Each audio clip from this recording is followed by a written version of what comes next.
Greetings, social media. It's Lady Amelia here of DannyAmelia.org. Thank you for joining us today. We are here to bring you videos that will assist you in your relationships. Please check us out at DannyAmelia.org and subscribe to our YouTubes. We have lots of videos out there just for you. Whatever topic you're looking at for your relationship, we should have a video out there on it. And you know what? If we don't, contact us. We'll do a video just for you. Our website for the YouTube, go out there and subscribe. It's youtube.com/C/MarriageTalk TV ORG. Look us up, subscribe to our videos so you can receive our videos on a weekly basis.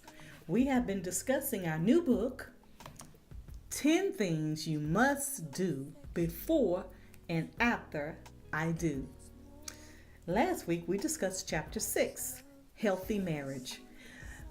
After each chapter, we have an exercise for you to really take a look at and take that time to discuss with your spouse or with yourself, between you and God, what it is in your marriage that you need to take another look at. Allow the Lord some time to show you those things in your marriage that need improvement, and give you the revelation and understanding of what you need to do to improve it. So a healthy marriage was also focusing on the fact that you don't need to be getting all that negative advice from places like the beauty shop and the barber shop, and just take a look at those places where you are getting your advice from. And do you need to cut those areas off? When it comes to Aunt Betsy that's been married 80 years and don't have a revelation on today's marriage, it's time to, not listen to Aunt Betsy, but leave and cleave. Yes, thank you very much. If you haven't left and cleft, it's time to do it. This week, we're talking Chapter 7. We start each chapter with a quote, and we end each chapter with an exercise.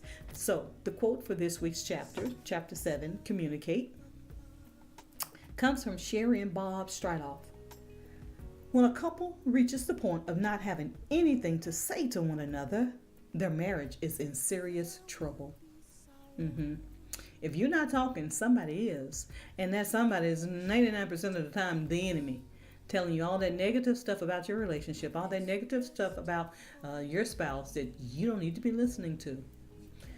When it comes to communication, you have to allow God to give you the words to say. Let's get out of our flesh, ladies. Especially, I'm a lady, okay, so I can talk to you all. Let's get out of our flesh and let's see what God has to say for our marriage, for our relationship. Chapter 7, Communicate.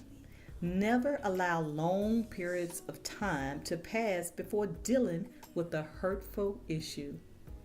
I am so stuck on the fact that I am not going to bed on my wrath. I am not going to bed without dealing with an issue. I do not want to go to sleep without dealing with this issue. If I don't have peace in my heart, if peace doesn't rule, I'm not going to sleep. Because I don't need all those crazy dreams, because the enemy tries to come in when it comes to my dreams. And I don't need that. Me and God, we're going to be one-on-one. And we're like, okay, Lord, what I need to do to get this right? Because I'm just not having it. I'm tired of playing games with the enemy where my marriage is concerned. I don't play games where my marriage is concerned, where my children are concerned, where my money is concerned. I'm not playing those games. I'm seeking God's face for Him to show me what I need to do. I can't change nobody but me. So let's focus on the fact that we need to look at ourselves and not the other individual. You must become efficient in dealing with hurt and pain. We are not speaking about physical abuse. Let me note that right here. In a marriage, there are times when hurt and pain occur. We're not talking physical or emotional abuse. If that is happening in your relationship, seek help now. Seek the authorities. Find out the local facilities in your area where you can go as a safe haven. Get out. Note that. Now, In a marriage, there are times when hurt and pain occur. You have to learn the art of speaking in peace while going through growing pains. Try to get an understanding of the matter before addressing the situation. This process could take a couple hours, up to a full day, but never weeks or years to make time to talk. Again, please note that we do not condone abuse of any kind. But in learning to communicate, we can't talk when we're talking at one another and not effectively communicating. There is a difference in just talking and effectively communicating. You have to calm down and really give yourself time to listen in prayer as to what is really going on here. What's the real issue here? It's not that he left his clothes out on the floor when he changed. There's an underlying issue that you really need to deal with yourself and then with him. But it's not just the clothes being left out. So you got to first calm down, take it in prayer, because if you're ready to fly off the handle, that is not communicating effectively. That's not going to get you anywhere but into further trouble in your marriage. So let's take the time out to really seek God as to what you need to do to communicate effectively to your spouse. The exercise for chapter 7, communicate. What are some areas in which you need to communicate and get a better understanding?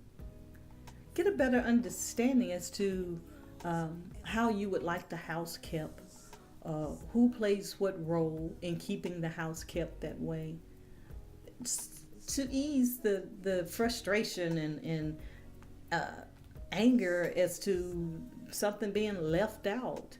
Really learn how to communicate as to where you are in your marriage, where you are in life, because we go through seasons. And if you're in the season where you're leaving clothes on the floor and it hadn't been like that always, it won't be like that always. It's okay. If it's not a kingdom issue, something I love to say, let it go. If it's not a matter of life and death, don't let it steal your joy. Don't let it steal your peace. I'd rather have peace in my home than to be all flustered and upset and frustrated about the dishes not being washed. Really? Choose your battles wisely, okay, ladies? Men, choose your battles wisely. So that ends chapter 7. Thank you for joining me today. We are discussing our book, 10 Things You Must Do Before and After I Do. I look forward to seeing you next week. Please subscribe to our videos. The information will be below on your screen. Thank you for joining us. See you next week. Bye-bye.